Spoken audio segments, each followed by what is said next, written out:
Good evening, good afternoon, good morning, good morrow, good lady. How are you, Diane? I'm good. I had a really great weekend. How was your Thanksgiving?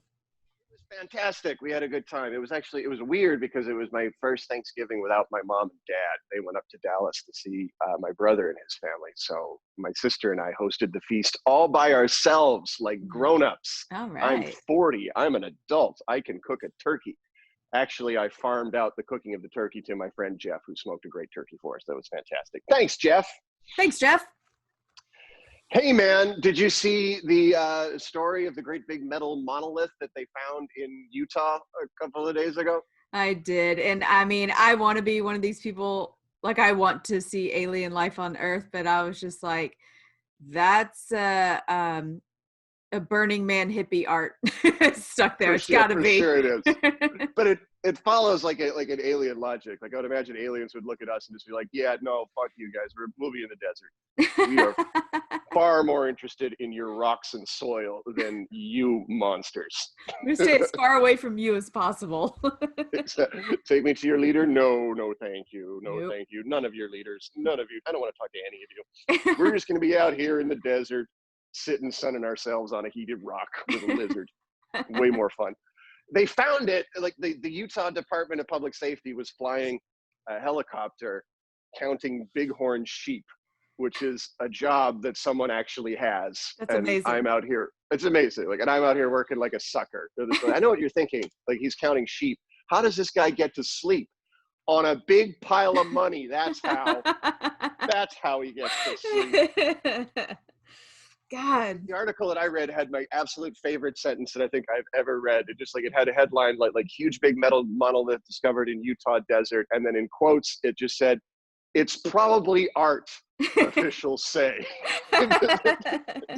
It's probably art. What is this? It's the thinky people feeling shit at us again, man. Just leave it alone. We don't even need to go see it. I want it to be Banksy so bad. Yes. It's a massive statement on deserts. Banksy's decided to be boring now. That's It's like all of this excitement has gotten to me. I'm just going to put up a big metal box in the desert. Yeah. Let people chew on that. So I'm going to go see it next week. But No. they took it down already. It's No. already gone. That's what they said, apparently. And of course, they set it up like shadowy, like under cover of darkness. Somebody has spirited it away, which is absolutely not true. Why can't we have nice things? Out in the middle of the desert. Why Yes. can't we just have throngs of people going out in the desert to look at a big metal box? I know. You want to go see the box in the desert, dude? Yeah, I do. It's been do. a boring year. Let's do it. Everybody's got to have a goal. Hey, man, we got a fun episode. Who are we having on, Diane? All right. I'm going to go ahead and bring her in. As I told you guys last week, this is my best friend, Michelle Soto, and she's also in a really awesome shoegazing band called Blushing, which she writes for and plays guitar. So I'm going to hit the admit button and let her in right now. Here she comes, Miss Michelle. The audio always takes a bit. Waiting. There you are. Hello. Diane, do you want to tell us about your best friend? Well, yeah, like I said, this is my best friend, Michelle Soto, and she's in a really awesome band called Blushing from Austin, Texas. And you write and play guitar in this band. And you are our guest this week to talk about another shoegazing band. We have a lot to say about this band, but we're going to talk about the song Ladykillers from Lush. Hey. Tell us, Michelle, why you picked this song. I think because there's a lot that can be said about just these lyrics. I mean, it's a great song. Yeah. Like really like the song, but you know, if we're really going to break down lyrics and be able to talk about our own experiences, I feel like there's just a lot of meat and potatoes to these lyrics. So. For sure. Ben was saying this is probably the first song we've done with the longest lyrics. It's the highest word count for sure. Oh, crap. Well, let's try to keep this under, an hour. I haven't eaten lunch yet.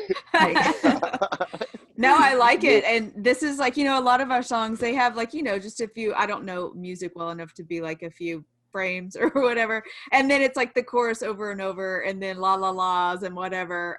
But this is a full story, lots of words in here. She has a lot to say about this, which I love. Yeah. They're actually like Lush really is known for writing a lot of words. Like we've covered one of their songs. We've tried to cover more, and we're just like Christina, our singer, is just like, this is too much to remember. Like this is a lot to remember.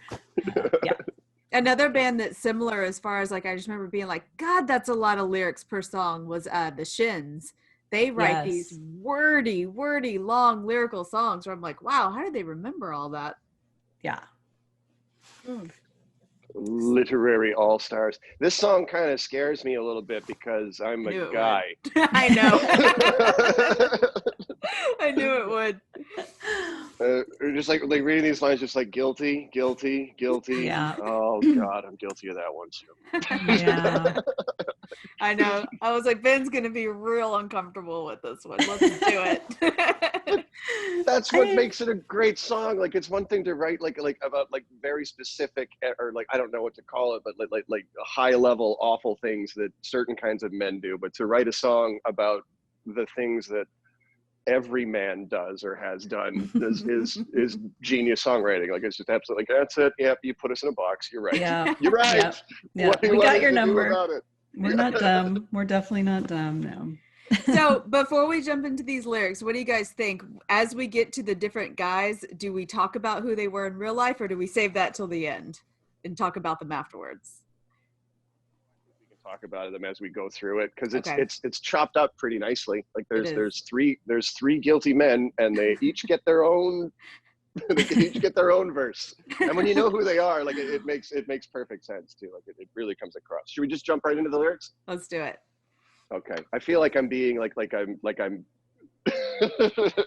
I'm gonna mansplain Ladykillers by Lush. Next level mansplaining. Do you want us to read the lyrics this time, or do you want to jump in and do this? Oh yeah, you go ahead and read it this time. All right. This it would make you less uncomfortable. Mm-hmm. All right. Here we go. I'm hanging out in Camden, drinking with my girlfriends on a Saturday night.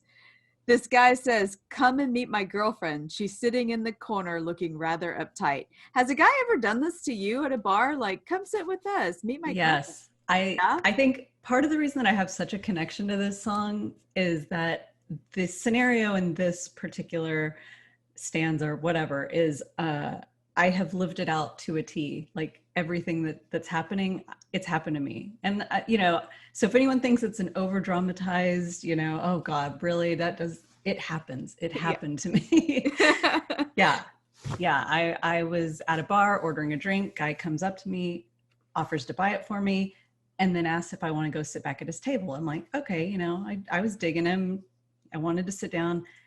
And then he introduces me. Here's my dude friend. Here's my dude friend. Here's my girlfriend. And I was like, okay, but there was some flirtation happening, but whatever. And then he just tried to create this awkward situation where he would flirt with me in front of her, and she was visibly upset and I was uncomfortable. And you could tell he was just relishing in this psychotic situation that he had created. And I drank my drink and I got the hell out of there because it was clear, So bizarre. What a bizarre game. Ben, have you ever done this? No, I've never done that. Like, I'm just trying to hold on to the one I got at the table. Yeah, exactly. It's hard enough to keep one conversation going. I can't imagine doing that. But you know who can imagine doing something like that? Who's that? Liam Gallagher from Oasis. This is a Manchester-sized ego that would do this sort of thing. Yep. Mr. Pink Glasses, arms behind his back himself. That is, apparently, this is Liam. All right.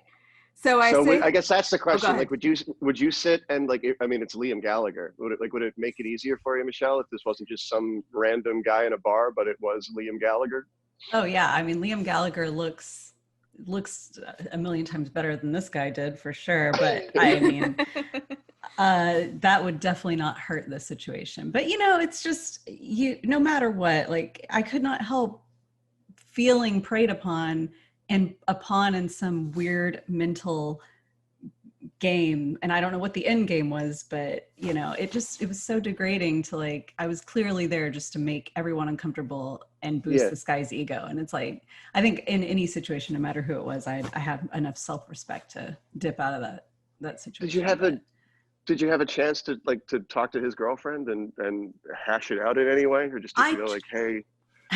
Well, I tried to do pretty much what she describes in the song, which is, you know, I was trying to talk to her more because I think I wanted to just be like, hey, I was just invited over here, but hey, you know, who are you? And the more I think I tried to talk to her, like he would just keep trying to make it, he would flirt with me, and he was trying to put up a wall between us. Like basically girls don't fight, like in the song. Yeah. It's like, we're not even fighting. Like, why is this happening? Yeah. I could give a shit what a guy looks like once I realize he's an asshole. And I would imagine myself in the situation, just like record scratch, like, what are we doing? What are you doing? Yeah. What is this? What are you doing here? Why did you call me over here? And just make him feel stupid. Yeah. I'd be like, I'm not doing this. We're out. Yeah. All right, let's keep going. So I say hello and I try to be nice, but I see he's feeling itchy, trying to play us off each other. Girls, please don't fight. You get the picture. What are you doing, dude? What is this? That is some straight up like Emperor Nero stuff. Girls don't fight over me. Yeah, basically setting up a fight. You're the guy setting up some weird fight to boost your ego. I imagine that's the end game, but like what, you know, unless you're really trying to get maybe a partner for a threesome, but it just like that's where my brain would go immediately, like, oh, is that what we're trying to do? And then look at the girl and be like, I don't think she wants to do this. No. What weird boner are you getting under the table out of this? I'm going to extinguish it and I'm going to leave. I don't like this. Maybe he's hoping like me and the two girls will just magically fall in love. And it's like, oh, well, let's go have a threesome. Like, I don't know. Oh, guys, sorry, Ben. Guys are so weird. And Mickey does say this a lot. Like, she makes it clear the song isn't about every guy, but it's about the guys that we know who do this, you know? Yeah. All right. It's not about every guy. It's about Liam Gallagher. I guess I could see this if this is like revenge. Like maybe he was mad at his girlfriend for flirting with some guy, and he was just trying to say like, look, I can do this too.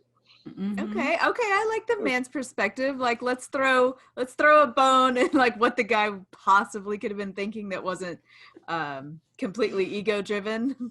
It's still a shitty reason, though. Oh yeah, I'm not saying that it's justified in any way. Right. I'm saying maybe it's not straight up evil. But I know that girls can play those manipulative games too. Like, oh, you looked at that other girl, watch me go cozy up to this other guy at the bar, and just totally use him to piss off. I mean, girls do it too. Yeah. But I think that's one of the things that, you know, even Mickey said is that, you know, there's a million songs, like, because this song kind of got bashed in the press. Like, basically, someone quoted it as like the Y chromosome bashing tune. It's like there's a million songs about, you know, men that have written about women that do these awful things. You know, how dare she leave me or whatever. And it's like, we wrote one song, you know, just let us have this one song. Like, it wasn't a male bashing song. It's just, hey, we know what you're doing and we're going to write a song about it. Like, it's great. Yeah. So let's get to my favorite verse, because I didn't know who this was about until I read who it was about. And then I just died laughing because you can see it so clearly. Hey, you, the muscles and the long hair, telling me that women are superior to men. Most guys just don't appreciate this. You're just convincing me you're better than them. Hold on, let me read the next one, then we'll talk about it. So he talks for hours about his sensitive soul, and his favorite subject is sex. I don't think he even wanted it, but Christ, this guy's got too much. I want to tell him. So this was after her meeting with Anthony Kiedis at Lollapalooza. Muscles and the long hair. Oh God. You can just see it. You can just see it. And knowing what we know in the future about Anthony Kiedis, where he spent a whole year locked in his apartment jerking off to internet porn. Like he said, he talked about it, where he's just like, this is bad. Like, this is bad. This is an addiction, where I was like, oh God. And she said in like an article that I read, it was like an interview with ID by Matthew Whitehouse. I want to make sure that I give him credit. That she's like, I feel bad about bashing the guy, but because overall he is a nice person, but you kind of have to call him out sometimes. Yeah. The man wears a sock on his penis in public. Like he deserves to take a beating every now and then. Yeah, I don't think anyone's crying over Anthony Kiedis getting, bashed a little bit, like called out just a little bit. Yeah. That first the first part of that verse, right? Like telling me that women are superior to men. Most guys don't appreciate this. You just try convincing me that you're better than them. That's interesting because like we have like new vocabulary now to better explain these sorts of things to usually to men like me, but also like this is kind of like the white knight paradox almost, right? Like how we've yet to, I think, see an example of a man in the culture who can be an ally in an acceptable way. You know what I mean? Because at the end of the day, we're like we're men. We're still trying to fuck, right? So we're going to be like, we're guilty. Like no matter how nice we are, how evolved we are, like we've still done these bad things. So like, how on earth are we really supposed to behave? Is I think what a lot of men are asking themselves. Yeah, and I feel bad. But I mean, I really do. I do kind of feel bad because it's hard. Like everybody's looking for that magic solution to like, how do I open up this conversation and get this girl to like me, go home with me, whatever. And this is definitely a tactic. I don't think it's a great tactic, but it's one that guys think will work. They think they're tricking us and bashing all other men except for themselves, or saying, women really are, the superior sex. It's like, I get it. You're trying something. Right. And that really kind of goes against the idea of equality. It's like, well, we're not trying to dethrone you, actually. We just, It doesn't have to be this or this. Like, can't it be this, like in the middle? Can we just be equal?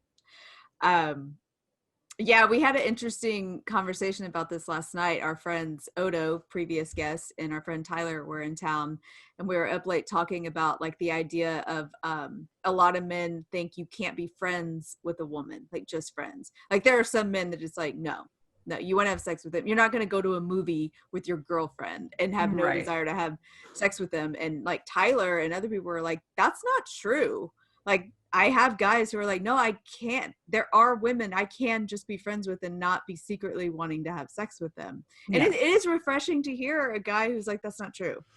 Yeah. And I mean, I have them. Yeah. I've had them. There are conversations that I can only have with my female friends. Like I'm not really interested in another dude's opinion on certain things. I am interested in a female opinion, a female perspective. Like, and I have to have it. Like I've got friends that I absolutely do that with. Yeah. And you don't secretly or like, God, but I'd jump on you in a heartbeat if you let me. No. Okay. That's the thing that some guys are like, yeah, you can be friends, but you will also have sex with them in an instant if they let you. And I was like, our friends last night were like, that's not true. There are girls that I can just be friends with. Yeah. It probably helps that one of my best friends is a gay lady. So that, I mean, I'm not trying to sleep with her. She went and did like a romantic photo shoot with her girlfriend and sent me a picture of her. And I totally forget how good looking she is, but it was just really weird. Like the sexiest picture that I've got in quarantine is from my gay best friend. That's great. Is your girlfriend just like, all right? I showed it to her. It was just like, oh yeah, she's cute. Yeah, because we talked about you last night, Ben, where I was like, I think Ben is one of these guys that absolutely can have just female friends, and I guess his girlfriend is like super comfortable and relaxed with it because it doesn't seem to be an issue, right?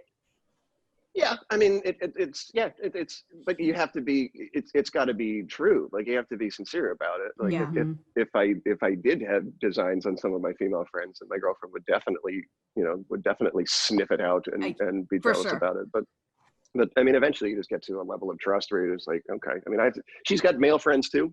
Yeah. She's a liquor rep. She bounces around the bars selling whiskey on her cuteness. So I mean, there's the trust has to go both ways.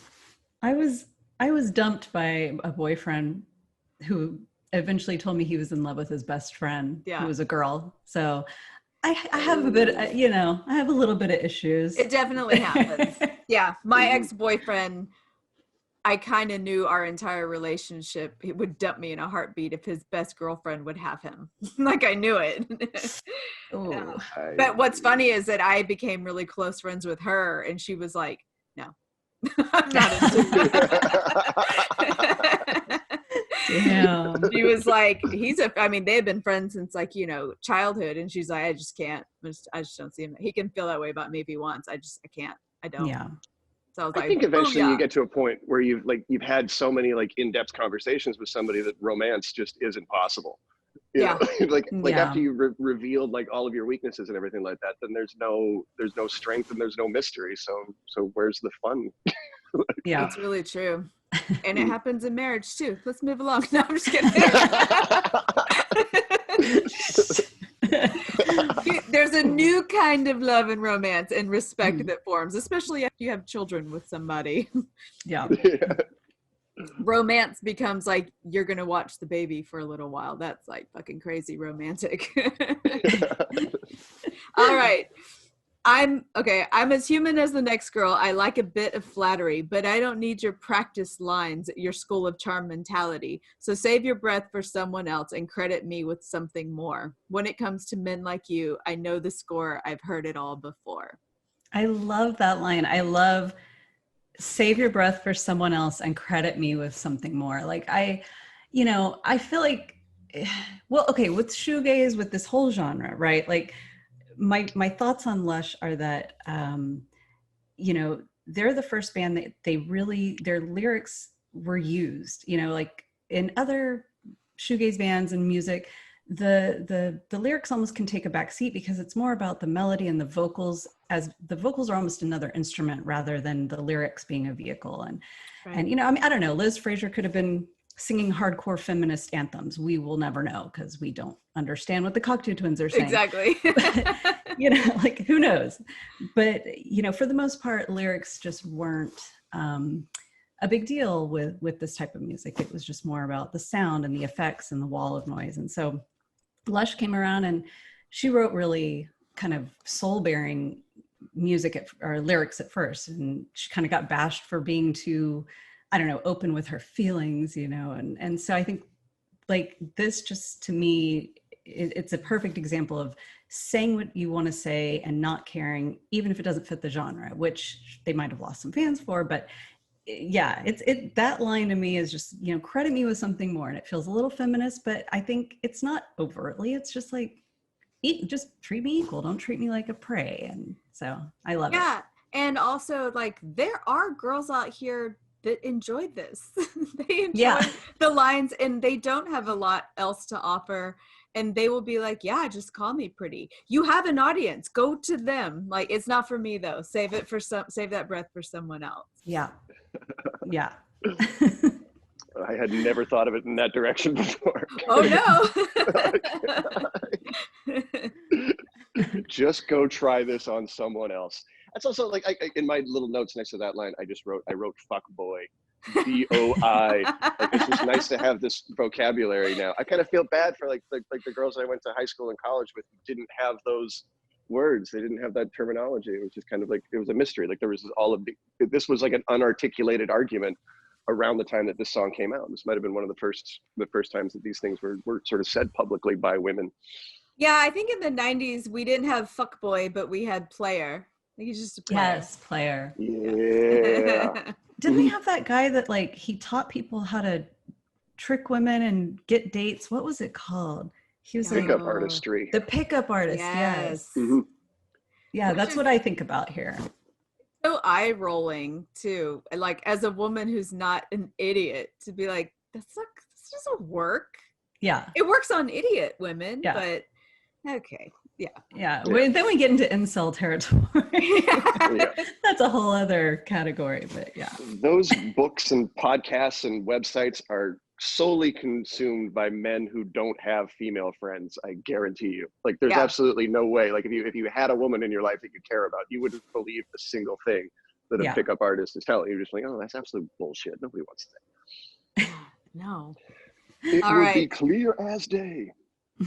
Blondie was with me for a summer. He flirted like a maniac and I wouldn't bite. I'm weak and he was so persistent. He only had to have me because I put up a fight. I'll read the next one. Oh God, the boy had such an ego. He liked to talk about himself all day and all night. You think you're such a lady killer, but you were nothing special till you turned out the light.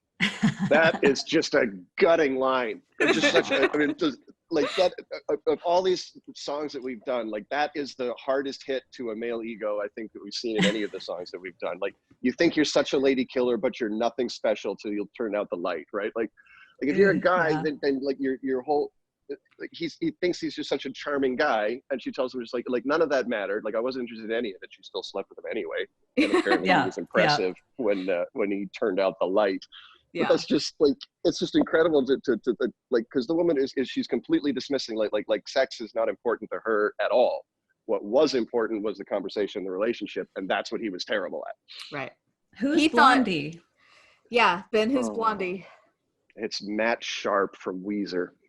From Weezer. Whoa. Oh, the nice guys. The nice boys. Oh, poor Matt. Wah, wah. You know what's funny? We did a podcast episode called Who's the Bad Man? And we did 3 different songs. You're So Vain, the Sheryl Crow song. Favorite Mistake. Favorite Mistake. And You Ought to Know by Alanis Morissette. Right. And we broke down who the men were. And it's so funny because we can do all 3 in this one song. Who's the bad man? All 3 in this one. Oh man. Well, at least, you know, I mean, he wanted to be the whole package and she's like, you're just the dessert. Like you're good in bed, but the rest sucked. Oh man. Yeah, I guess that one doesn't really have a, like, I don't know what he did wrong. Wait, does she point out what he did wrong? Or he was just bad? He was just good in bed. That was it. He has an ego. Oh, okay. Yeah, she gets to it in sort of, he gets almost 2 verses. So his crime comes up in the next couple of lines. Oh, okay. When he's nice to me, he's just nice to himself. And he's watching his reflection. I'm a 5-foot mirror for adoring himself. He's 7 years bad luck and I want to tell him. That's a good line. Ooh, that is a great line. Yeah. Yeah. And I'm a 5-foot mirror too. And Mickey and I share a birthday, the same birthday. We're birthday twins. That's awesome. We're just practically the same. I don't know. Yeah. Okay. So he was, when you're nice to me, you're just nice to yourself. God, full of great lines. Yeah. It sounds like he was just completely full of himself. Mm-hmm. It reminds me of that. I mean, he's probably not this bad, but in American Psycho, when he's having sex and looking in the mirror at himself.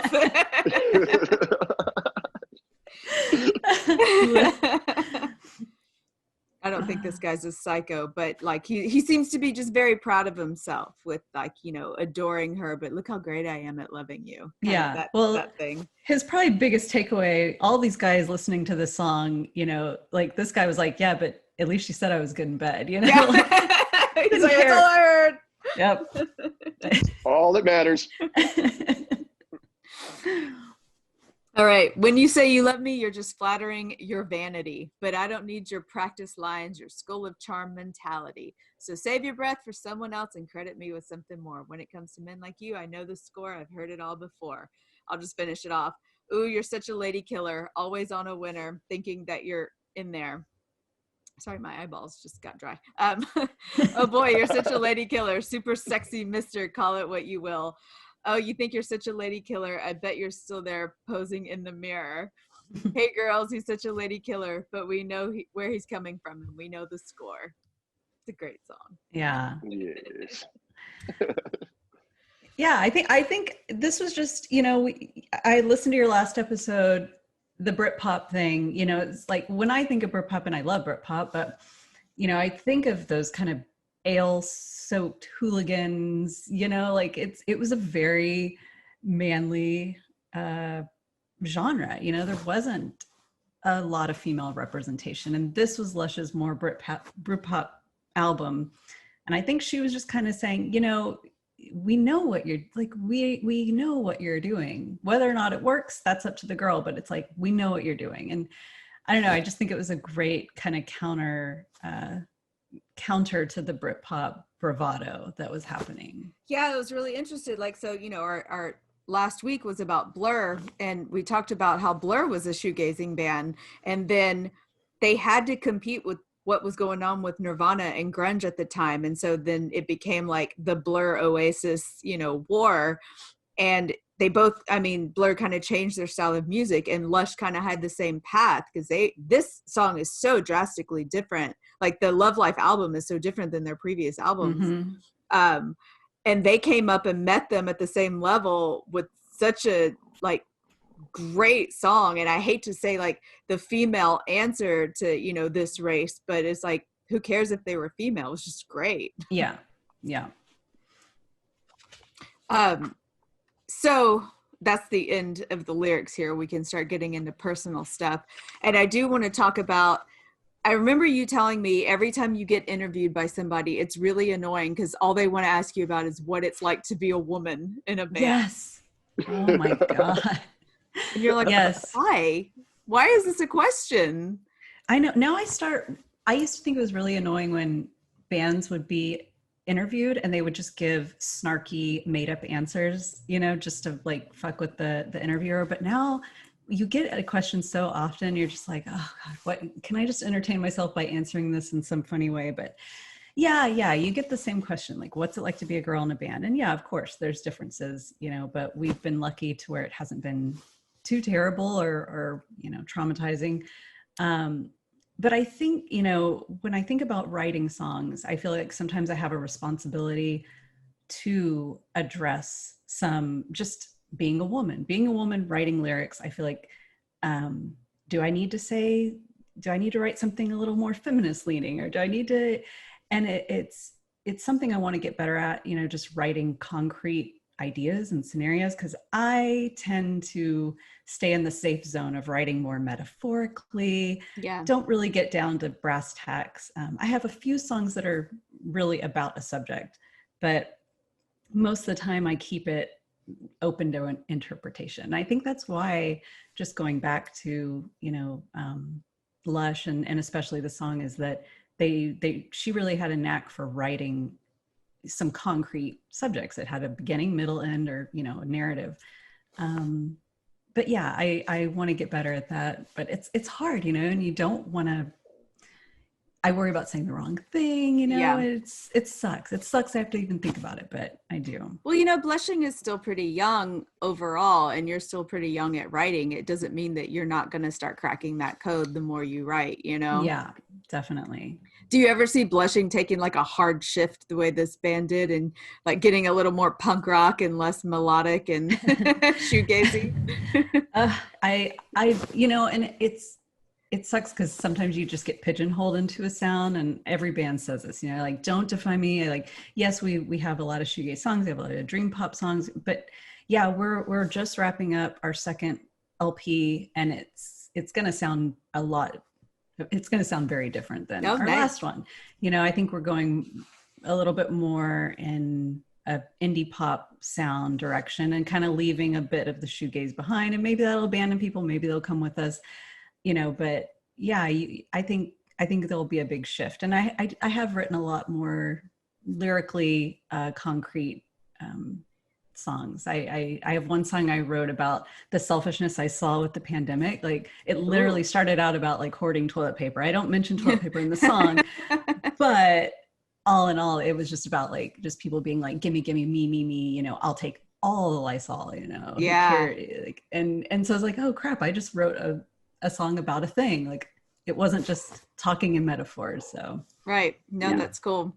And I could see you guys like doing just like that slow shift, because even though you guys are a shoegaze band, I've been to plenty of shows where you're on a lineup with other shoegaze bands, and you guys blow the roof off. Like, people aren't ready for what you guys do. Like, Christina's got this gorgeous like melodic voice, but you guys are jamming. If you just look at the photos of your show, you think you're at a metal show. Yeah. I mean, like live, we start headbanging like we're in like a metal band. Like, I don't know who we think we are, but we really like we just really our husbands are in the band, right? My husband's the drummer, Christina lead singer, her husband's the lead guitar player, and they were all in hardcore bands. And so I think, you know, they gravitate us, and it's great because Christina and I write, you know, these pretty dreamy things, and then the boys are like, yeah, but how can we make it fucking hard? And like, you know, and then they just like, you have a dreamy song that also just rips, you know, your face off. So yeah, like our live shows get pretty wild. Yeah, it's fun. It's not what people expect. I've seen people kind of sitting back and then being like, what's happening? And getting closer, like, whoa, what's happening here? This is great. Did she mean to fall, or did she fall on purpose? Okay, that was meant on purpose. Okay. Oh, she's on the ground on purpose. We don't have to go call the hospital. You might still have to call the hospital. I'm getting long in the tooth, you know. I'm not a spring chicken, but. Well, yeah, you played that first rooftop show after how many months of not performing during pandemic? Yeah, I was in pain for days after that. I was like, Michelle. I'm like acting like your mom. I was like, Michelle, you haven't headbanged in a very long time. Whiplash. I really did feel like I was in a car accident the next day. Like, yeah. You gotta pace myself. Yeah. So I had to mention this. Let's see. Hold on. I had a couple of things. Okay, I asked you that. So I just want to insert this because I don't know where else to insert it, but I thought it was really crazy. So we were talking last night with our friends, and it kind of relates to this song, but about how birth control and the effect on society. So I'll just give you a brief thing. Birth control stops a woman from ovulating. They've done tests that show when a woman is ovulating, she's way more attracted to more muscular men with the wider jawline. Like, you can show her a picture of the same man when she's ovulating, when she's not, and just give him a wider jawline. She's going to say he's hot when she's ovulating and not when she's not. Long story short, they're saying this has contributed to the kind of the feminization of men because women everyone's on birth control and they haven't been attracted to the JJ Watts, you know, the big, muscular, burly men. Aw. I know, and it makes me kind of feel bad for them. But I think JJ Watt's doing fine. Yeah. I don't feel bad for him. He's so big that even like the birth control's like not enough to. But he's also a very sweet guy, and he's very like, you know, charitable and stuff. So he's still like, you know, being attractive to the non-hormonal ovulating woman. Yeah, the money doesn't hurt either. But there was a sad thing that, you know, sometimes when women get off birth control, they turn around and look at their poetic husband like, I'm not attracted to you anymore. Oh no. Then he's going to go write a song about, you know, how women only want the muscles and the long hair. Yeah, exactly. And it made me think of like, you know, you write this song as a woman who's like, you know, I can't fall for your muscles and your long hair. I don't have that ovulating hormone that's allowing me anyway. So I am just going to see you for who you are and how you treat me. I don't know. I mean, I've always been attracted to the more, I don't know, just sensitive. Me too. You know, like the little scrawny skater boys. Like that was my thing. Yeah. Well, as a little scrawny skater boy, I want to thank you from the bottom of my heart. Thank you. Yeah, I was doing everyone a service, all the little skater boys, you know. Yeah. Well, you know, for me, I was never attracted to the jock either, you know, long before I even had my period. And it was, I think, 80s movies trained my brain to think that the jock is the bad guy. Like Revenge of the Nerds, 16 Candles, although that one guy he ended up being nice in the end. But it was just like, I related like the muscles and that guy as a guy who doesn't treat women well. I wanted Ducky. I just wanted Ducky. Like that was who I was attracted to, and that's who she should have gotten with. I don't know if this is true, but I heard the rumor that it was supposed to be that way. She was supposed to end up with Ducky, and Molly Ringwald made them change the ending or she wouldn't do the movie, because she was like, this sends the wrong message that the rich guy the girl will never be seen for who she, be loved for who she truly is. Like she needs to stick with her own kind, and these two can never come together. But like as a girl watching it, we were all screaming like, no, Ducky! Yeah. He's right sure. Yeah. And then Ducky probably went off and was just like, oh, well, the nice guy just does finish last, and then he became an incel. I don't know. He started taking creatine and doing CrossFit. No, Ducky, no. Oh, now I want that movie. What was the Goonies? Like, think of the dumb jock boyfriend in the Goonies. Although Josh Brolin was nothing to sneeze at when she ended up getting with him at the end. Yeah. A hot big brother Goonie. Anyway. Yeah, Brolin was very definitely a jock in that movie. She didn't go for like nice guy Data. No, she didn't. But her boyfriend was like, the letter jacket guy, like screaming down the hole, like, fuck you, Goonie. Yeah. God, that guy was typecast so bad. He was like the rapist and the accused. He'd never get a sweet role. Yeah. You remember who I'm talking about? I didn't realize he was in The Accused. He's the guy that rapes her. Oh my God. Yeah. Yeah, no, he's never working again. Nobody wants to see his face. All right, Michelle, anything else that you have on this that you want to talk about that we missed? I think I had just a few notes, I think I said all the things that were really important to me. I think this song is so straightforward that you guys have done a lot of songs where y'all are really trying to figure out like, what do they mean? What is it all about? And there's nothing left, up to the imagination. So it's just, for me, I've lived at least one or two of these scenarios. And I think it's really nice to just hear it, laugh at it, and the men at the time just took it so hard. They just took the song so hard. It's like they just couldn't take the joke, because it is slightly a joke. Like, it's just she wasn't being terribly mean. She was just like, I got your number, bud. Like, just know. I see Come you. on. Yeah. And part of it is because pop music is aimed at very young people. Like, as we get older now, we forget that like the biggest consumers of pop are like 15, 16-year-old kids, right? And there's no way that a boy that young is going to be able to listen to a song like this and respond to it in any positive way whatsoever. Especially if he finds out that it's about his heroes. Like, if you're a Red Hot Chili Peppers fan and you find out this girl's slagging off Anthony Kiedis, like, that's really going to set off your dumb dudeness.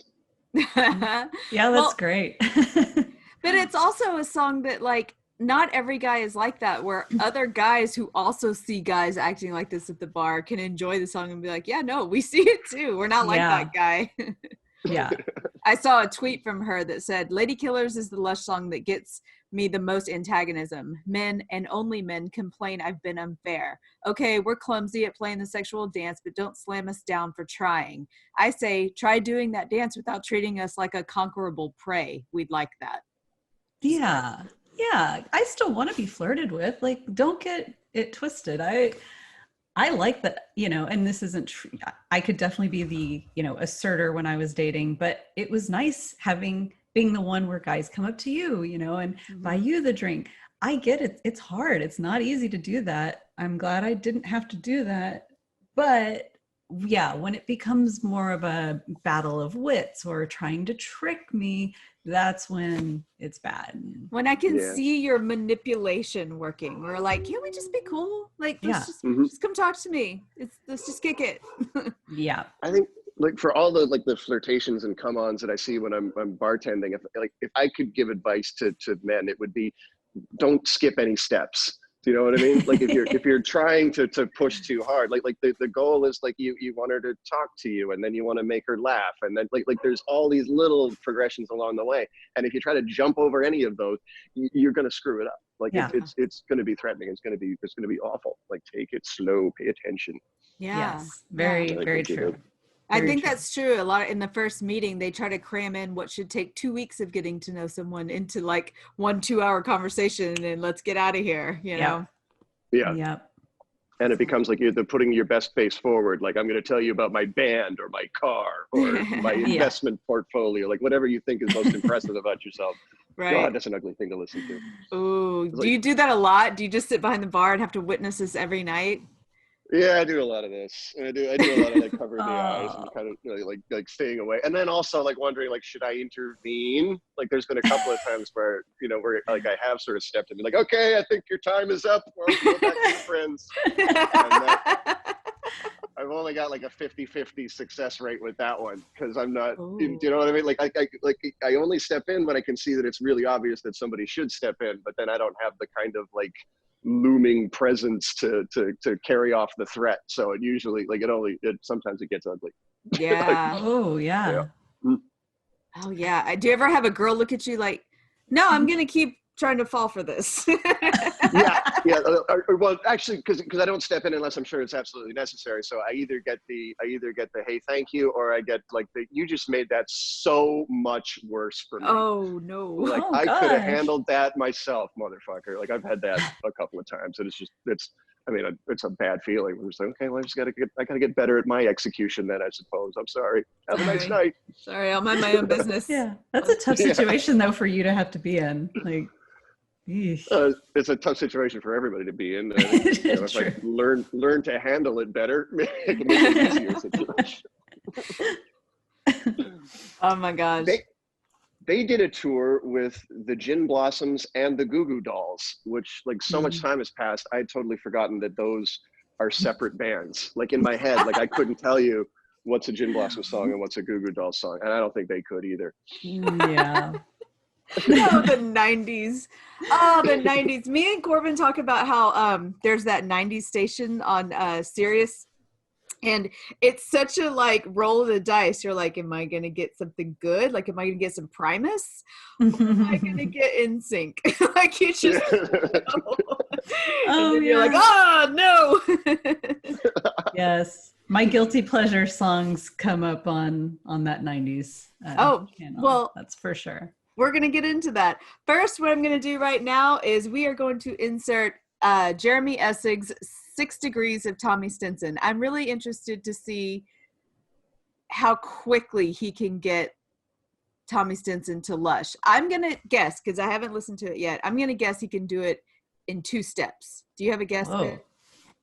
I think he could definitely do it in 2 steps, but I also think he could do it in 2 ways. Like he could either do it with the members of Lush, or he could do it with the characters in the song.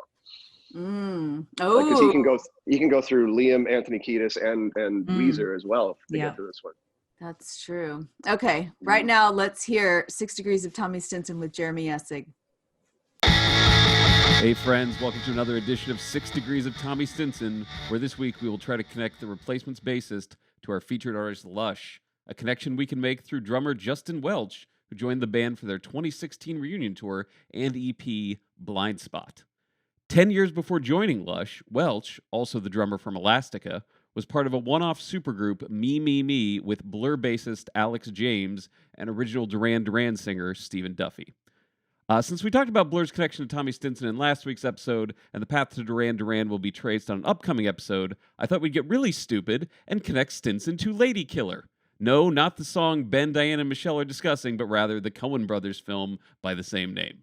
If you're as unfamiliar as I was with this film, The Ladykillers is a 2004 movie starring Tom Hanks and Marlon Wayans. Yes, one of America's beloved actors acting alongside a dude that you can find at your local comedy club as soon as the pandemic is over. I'd say it was weird casting, but then I always remember another Living Color alum was both the star of Booty Call and eventually won an Oscar. Anyways, what does Tom Hanks have in common with the Replacements, you're probably asking? One of America's great bonding connections, alcoholism. Long before his roles as Forrest Gump or literally every astronaut from the 60s, Hanks played Alex P. Keaton's alcoholic Uncle Ned on Family Ties, who gets to the point of drinking vanilla extract to get his fix. As any good child of the 80s remembers, Alex P. Keaton was the star-making role for Michael J. Fox, who would go on to portray Cleveland musician Joe Raznick in the movie Light of Day. In the movie, Joe played in the band The Barbusters alongside his sister Patty, who was played in the movie by Joan Jett. A few years later, Jett would record her song Backlash as a duet with Paul Westerberg, the frontman from Stinson's first band, The Replacements. So there you have it. From Tom Hanks' alcoholic past, to Republican-turned-bar rocker Michael J. Fox, to his on-screen sister Joan Jett's duet with Paul Westerberg, to Tommy Stinson. I'm Jeremy Essig. Back to Dianne and Ben.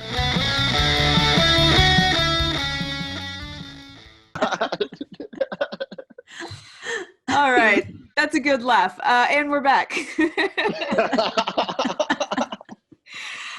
All right, let's go ahead and do our Dressed Up Like a Douche this week. It comes from my high school friend, Summer Blunk, and it's ZZ Top's Sharp Dressed Man, and she always heard, every girl's crazy about a shot glass man. That is totally not true. No.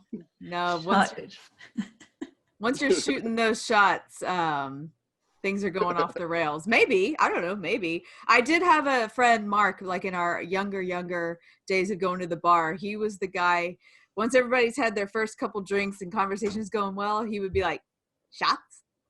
And like a whole tray for the table. And then the whole rest of the night, like, another drink, shots? Shots. Every shots. Everybody's doing shots.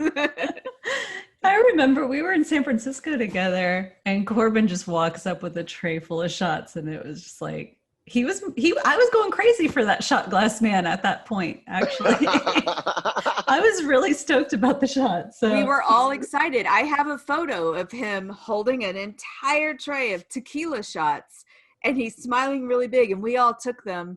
And the picture's funny because I was pregnant and I didn't know it. Yes, you were. And I took those shots. Sorry, Charlie. Very early pregnant, like a week pregnant. Barely pregnant. Yep. When he's a teenager, you can show him that picture and just be like, this is it, Charlie. This is why you're a little weird. Here's your first drink. Whole tray of shots. Okay, Michelle Soto, do you have a guilty pleasure song? I do. And here's the thing. I am too old to try to act cool, to deny things just to look cool. I'm too old for it. We're past that. It is Dave Matthews Band. I know. Believe me, I know. It's the song Crush. And so last night, I'll give you a little backstory. Like I've liked the song for a long time. I've never really told a lot of people. But last night I came home from my parents' house and I'd watched all these old movies that I had never seen from when my son was a baby. Like I was on a nostalgia mental breakdown. And so I'm drinking, I'm getting drunk, I'm crying to my husband. He's just like, oh my God, no, what's happening? I'm pouring tears. And then I told him, oh yeah, I got to think of, I got to talk about my guilty pleasure song tomorrow. And I just airplay it to the TV. And I am drunk singing this song to my husband. And I think he was trying to watch something and I just interrupted him. I'm like, no, we're listening to the song. And then I'm just like, the lyrics though, they're about falling in love. Like that feeling of falling in love. And it was a disastrous scene last night, drunk, singing Dave Matthews. But, I was just in a mood. I was crying. I was in a mood. But anyways, that's my song. And if you really listen to it, you get past the kind of smooth jazzness of it. The lyrics are so poignant about that little butterfly feeling of first falling in love. And I can't not listen to it and feel good, feel good. So I don't know if I'm sure I know Crush. I think about Crash Into Me and I think about Satellite, but do I know Crush? I have to. Yeah, you would if you. I'm not going to sing it. Okay, I'll listen to it. What's funny is I just remembered as we were talking, I haven't done it. I actually have a guilty pleasure song, and you're the one who introduced me to it when we worked together. It was never in my life did I think I'd like anything by Linkin Park. It's just not my band, not my jam. And you were like, no, there's one song that's very good. And it's that song, Shadow of the Day. Oh, yeah. Remember how good you introduced me to that song? And I was like, this is a jam. This is a really good song. There's so many bands that have these songs and you're just like, wait, they wrote a banger. Like, okay. Yeah, yes. It's just very like slow and melodic, and it has just good lyrics. I like the message. And so, I actually have a guilty pleasure song this week. Linkin Park, nice. Shadow of the Day. Brought to me by Michelle Soto. Yeah.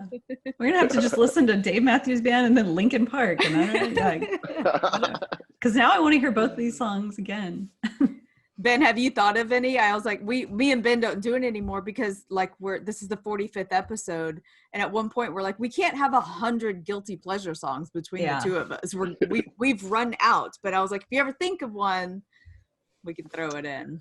We play whole albums at the bar that I work at, and I would never have guessed how much I love the Pointer Sisters. There's an album of theirs that we spin once a day, and holy crap, do I like it more than I care to admit in public.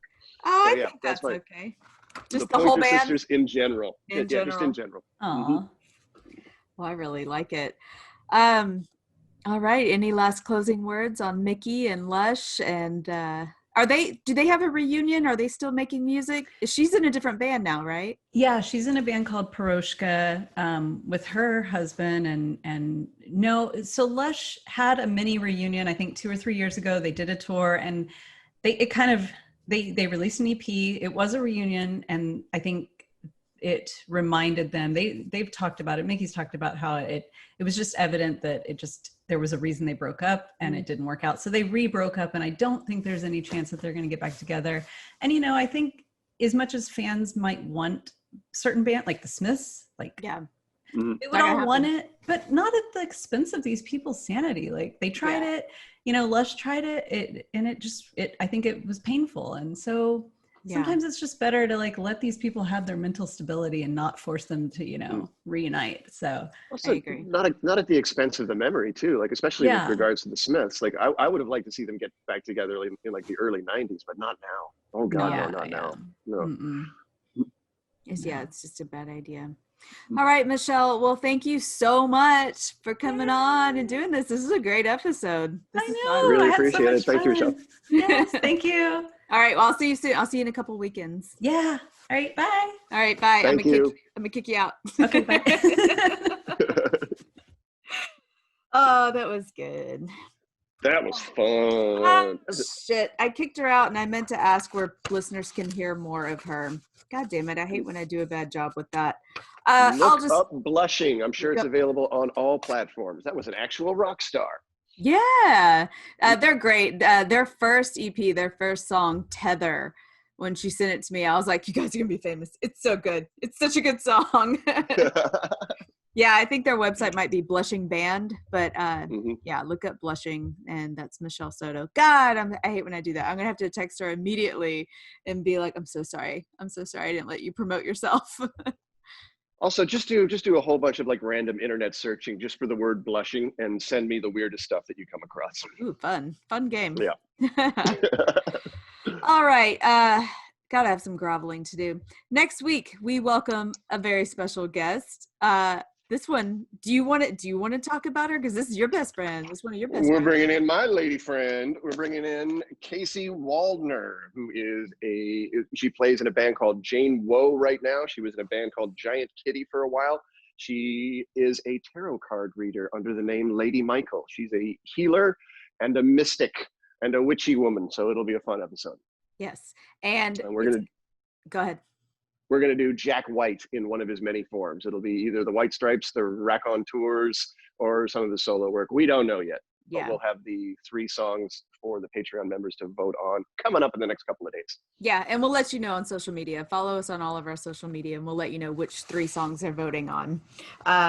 Speaking of that, if you would like to become a Patreon member and have your vote, go to patreon.com/rockthecashbar, and you will get that privilege.